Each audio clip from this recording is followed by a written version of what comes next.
Hello बच्चों, कैसे हैं आप। आज हम कक्षा 6 विषय हिंदी पाठ 3 मल्हार पहली बूंद। यह एक कविता है पहली बूंद, जिसके लेखक हैं गोपाल कृष्ण कौल। तो आइए इस पहली बूंद पाठ के हम सभी प्रश्न उत्तर देखते हैं। पाठ से मेरी समझ से का है नीचे दिए गए प्रश्नों का सटीक उत्तर कौन सा है, उसके सामने तारा या स्टार बनाइए। पहला है कि कविता में नवजीवन की ले अंगड़ाई किसके लिए प्रयुक्त हुआ है। तो इसमें है कि बादल, अंकुर, बूंद या फिर पावस। तो नवजीवन की ले अंगड़ाई यहाँ पर अंकुर के लिए प्रयुक्त हुआ है। तो हमने अंकुर के आगे देखिए स्टार का चिन्ह बना दिया है। देखिए ये है रहा स्टार का चिन्ह। तो इसका सही उत्तर क्या होगा, अंकुर। अब नंबर 2 पर है कि नीले नयनों सा यह अंबर, काली पुतली से ये जलधर में काली पुतली है। तो काली पुतली किसके लिए प्रयुक्त है, बारिश की बूंदें, नगाड़ा, वृद्ध धरती या फिर बादल। तो यहाँ पे सही उत्तर क्या है, देखिए बादल है, तो हमने बादल के आगे स्टार का चित्र बना दिया। ख है कि अब अपने मित्रों के साथ में चर्चा कीजिए कि आपने ये उत्तर क्यों चुने। उत्तर है कि हमारे द्वारा प्रश्न क के प्रश्न 1 का उत्तर पहली बूंद कविता की पंक्तियां अंकुर फूट पड़ा धरती से नवजीवन की ले अंगड़ाई के आधार पर चुना गया है, जिससे स्पष्ट हो रहा है कि नवजीवन की ले अंगड़ाई अंकुर के लिए ही प्रयुक्त हुआ है। तो इसलिए हमने इसका उत्तर अंकुर चुना है। हमारे द्वारा प्रश्न क के प्रश्न 2 का उत्तर पहली बूंद कविता की पंक्तियां नीले नयनों सा ये अंबर, काली पुतली से ये जलधर के आधार पर चुना गया है, जिनमें जलधर अर्थात बादल को काली पुतली सा बताया गया है। मिलकर करें मिलान। कविता की कुछ पंक्तियां नीचे दी गई हैं। इन पंक्तियों में कुछ शब्द रेखांकित हैं। दाहिनी ओर रेखांकित शब्दों के भावार्थ दिए गए हैं, इनका मिलान कीजिए।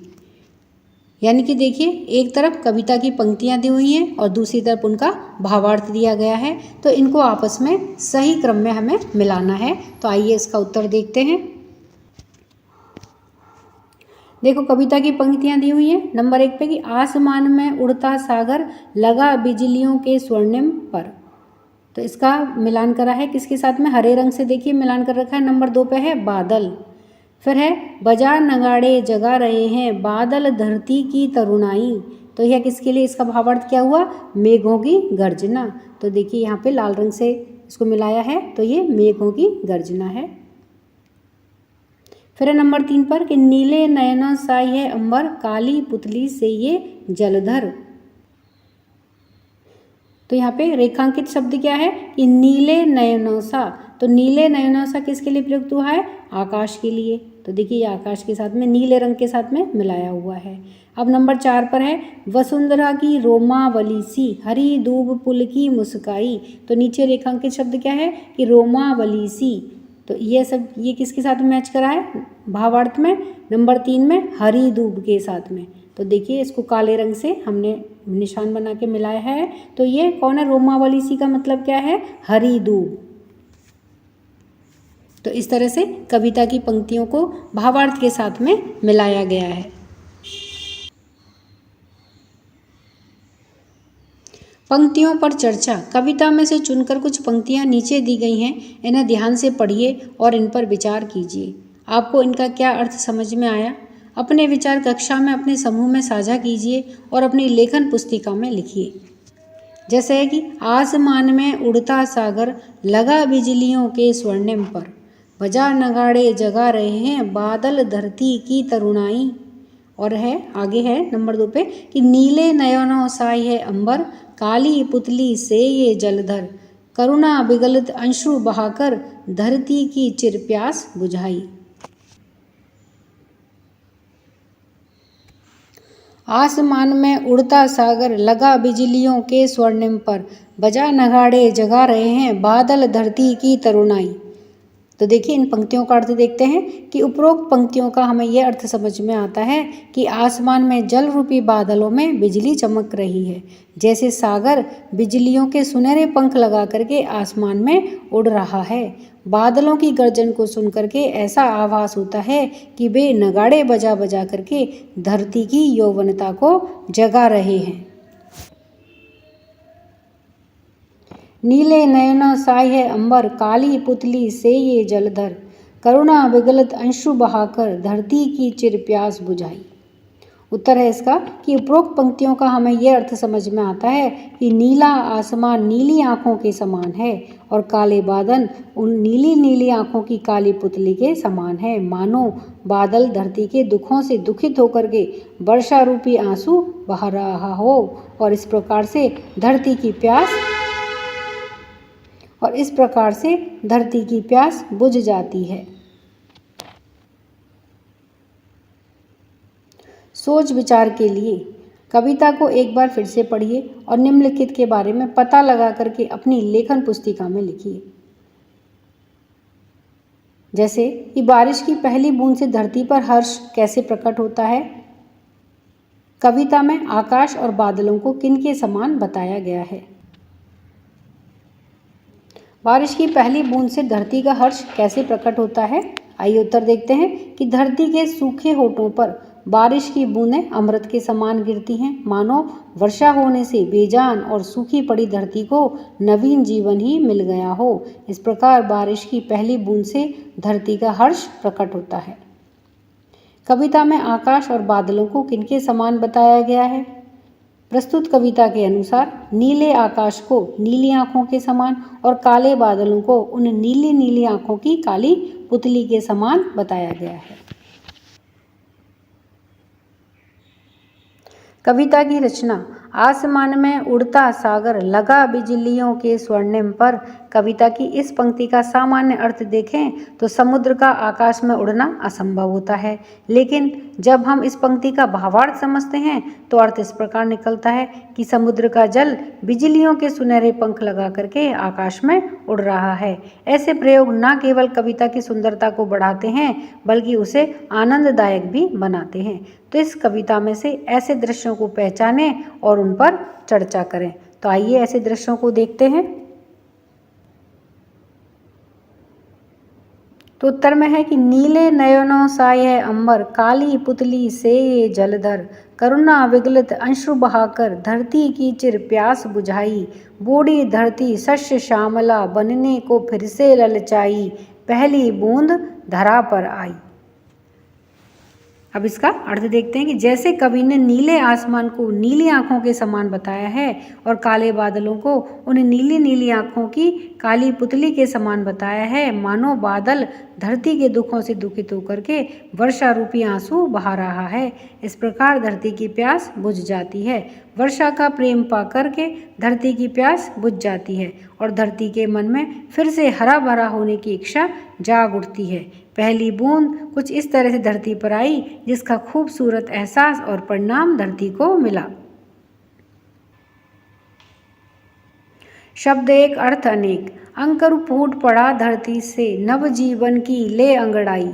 कविता की इस पंक्ति में फूटने का अर्थ पौधे का अंकुरण है। फूट का प्रयोग अलग अलग अर्थों में किया जाता है, जैसे फूट डालना, घड़ा फूटना आदि। अब फूट का शब्द का प्रयोग करके ऐसे वाक्यों में कीजिए जहां इसके भिन्न भिन्न अर्थ निकलते हों, जैसे अंग्रेजों की नीति थी फूट डालो और राज करो।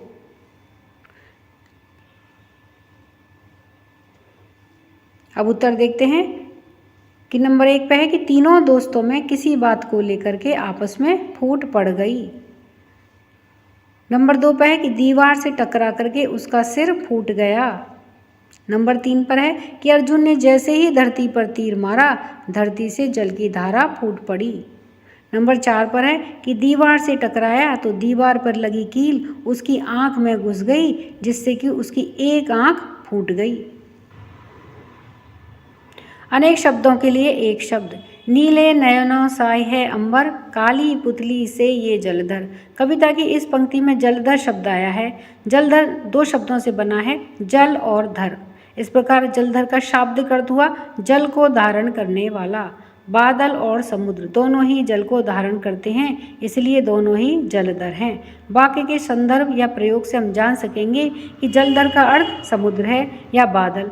शब्दकोश या इंटरनेट की सहायता से धर से मिलकर के बने कुछ शब्द और उनके अर्थ भी ढूंढ करके लिखिए। उत्तर देखते हैं कि धर से मिलकर के बने कुछ शब्द और उनके अर्थ। तो देखिए शब्द है विषधर, तो इसका अर्थ क्या हुआ कि विष को धारण करने वाला अर्थात नाग। चक्रधर, चक्र को धारण करने वाला अर्थात विष्णु। हलधर, हल को धारण करने वाला अर्थात बलराम, बलराम का एक नाम क्या है हलधर। गिरधर अर्थात पर्वत को धारण करने वाले यानी कि कृष्ण। मुरलीधर, जैसा कि आप सभी जानते हो मुरली कौन धारण करता है, तो मुरली को धारण करने वाले अर्थात कृष्ण। शब्द पहेली, दिए गए शब्द जाल में प्रश्नों के उत्तर खोजें। देखिए ये शब्द जाल दिया गया है और कुछ प्रश्न दिए गए हैं, उनके हमें उत्तर इस शब्द जाल में से खोजने हैं। क्या है कि एक प्रकार का वाद्य यंत्र, यानी कि एक प्रकार के बजाने का यंत्र है, क्या है नगाड़ा। ख में है कि आँख के लिए एक अन्य शब्द, यानी कि आँख के लिए पर्यायवाची नयन। ग है कि जल को धारण करने वाला जलधर। घ है एक प्रकार की घास, यानी कि दूब, दूब क्या है घास। अण है कि आंसू का समानार्थी अंशु। च है आसमान का समानार्थी शब्द, यानी कि पर्यायवाची शब्द। आसमान को और क्या कहते हैं अंबर। तो ये इन सभी प्रश्नों के उत्तर हैं जो हमने शब्दों के जाल वाली पहेली में से ढूंढ करके आपको यहाँ पर लिखे हैं। पाठ से आगे आपकी बात। बारिश को लेकर हर व्यक्ति का अनुभव भिन्न होता है। बारिश आने पर आपको कैसा लगता है बताइए। आपको कौन सी ऋतु सबसे अधिक प्रिय है और क्यों बताइए। पाठ से आगे आपकी बात। तो देखिए इसमें कुछ प्रश्न दिए हुए हैं, तो हम उनका उत्तर देखते हैं प्रश्नों के साथ में ही। प्रश्न एक है कि बारिश को लेकर हर व्यक्ति का अनुभव भिन्न होता है। बारिश आने पर आपको कैसा लगता है बताइए। उत्तर है कि हालांकि सभी ऋतुएं अच्छी होती हैं और उनके अलग अलग फ़ायदे हैं, फिर भी यदि सबसे अच्छी ऋतु की बात करें तो मुझे वर्षा ऋतु सबसे अच्छी लगती है। वर्षा ऋतु के दिनों में बारिश में भीगने और नहाने में बहुत मज़ा आता है। हालांकि बारिश के बाद में सड़क पर जो कीचड़ होता है वह बहुत बुरा लगता है। भीग कर घर पहुंचने के बाद गर्मा गर्म चाय और पकौड़ों के साथ में बहुत मज़ा आता है। यानी कि मुझे तो बारिश की ऋतु बहुत अच्छी लगती है। प्रश्न 2, आपको कौन सी ऋतु सबसे अधिक प्रिय है और क्यों बताइए। अब आपको बताना है कि आपको कौन सी ऋतु सबसे अधिक प्रिय है और वो क्यों है।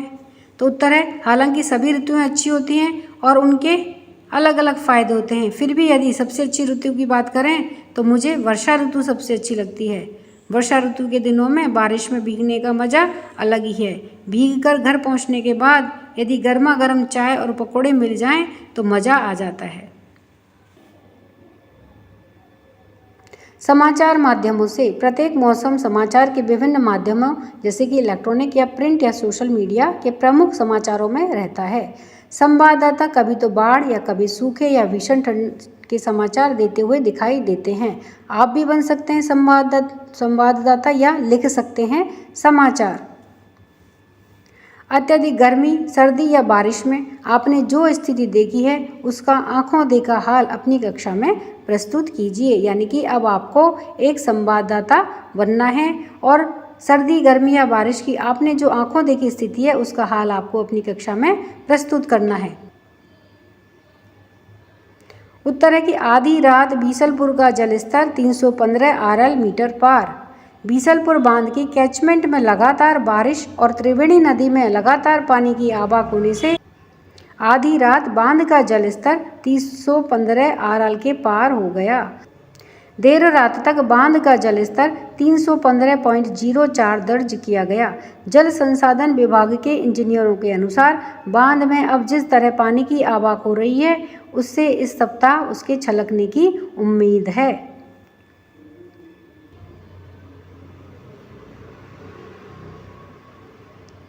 अब है सृजन।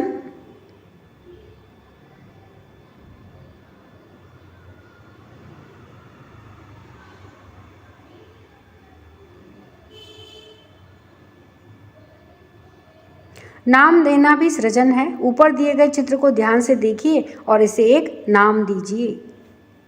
उत्तर में हम क्या कह सकते हैं कि इसे हम कह सकते हैं मरुस्थलीय लिली या रेगिस्तानी लिली, क्योंकि देखिए ये पूरा मरुस्थल के जैसा दिख रहा है, यानी कि रेत ही रेत चारों तरफ दिख रही है, कोई हरियाली नहीं दिख रही है, तो इसलिए हम इसको मरुस्थलीय लिली या रेगिस्तानी लिली कह सकते हैं।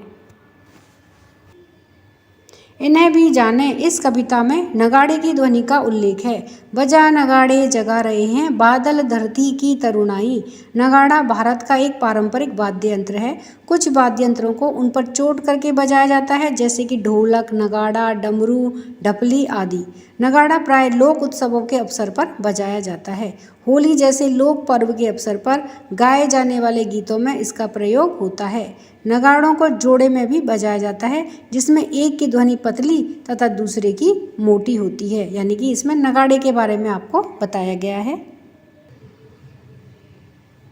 खोजबीन, हमारे यहाँ उत्सवों में कौन से वाद्य यंत्र बजाए जाते हैं, उनके बारे में जानकारी एकत्रित करें और अपने समूह में उस पर चर्चा करें।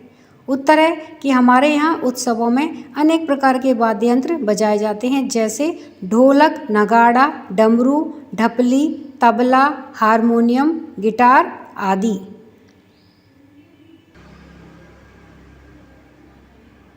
आइए इंद्रधनुष बनाएं। बारिश की बूंदें न केवल जीव जंतुओं को राहत पहुंचाती हैं, बल्कि धरती को हरा भरा भी बनाती हैं। कभी कभी ये बूंदें आकाश में बहुरंगी छटा बिखेरती हैं, जिसे इंद्रधनुष कहा जाता है। आप भी एक सुंदर इंद्रधनुष बनाइए और उस पर एक छोटी सी कविता लिखिए। इसे कोई प्यारा सा नाम भी दीजिए। अब उत्तर में है, देखिए ये इंद्रधनुष है, तो बच्चों ये आपके लिए बनाया गया है, पर आप अपनी पसंद से और भी इंद्रधनुष इसमें दूसरे रंगों से भी आप इसको बना सकते हैं।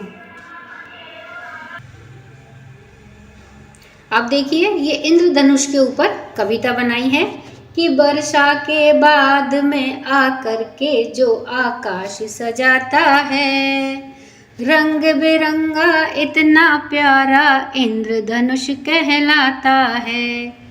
प्रकृति का महिमा मंडन, निराशाओं का जो खंडन, प्रेम की ज्योत जगाता है।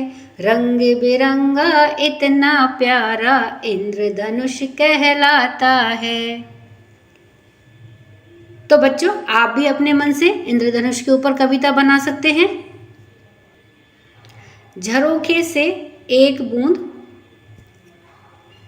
जो निकल कर बादलों की गोद से थी, अभी एक बूंद कुछ आगे बढ़ी, सोचने फिर यही मन में लगी, आहा क्यों घर छोड़कर मैं यूं बढ़ी। अयोध्या सिंह उपाध्याय हरिओंद के द्वारा यह कविता लिखी गई है। तो इस तरह से हमने पाठ 3 के सभी प्रश्न उत्तरों को जाना। तो बच्चों वीडियो पसंद आने पर वीडियो को लाइक करें, शेयर करें, चैनल पर नए हैं तो सब्सक्राइब करना ना भूलें। मिलते हैं नए वीडियो में। इसी के साथ धन्यवाद।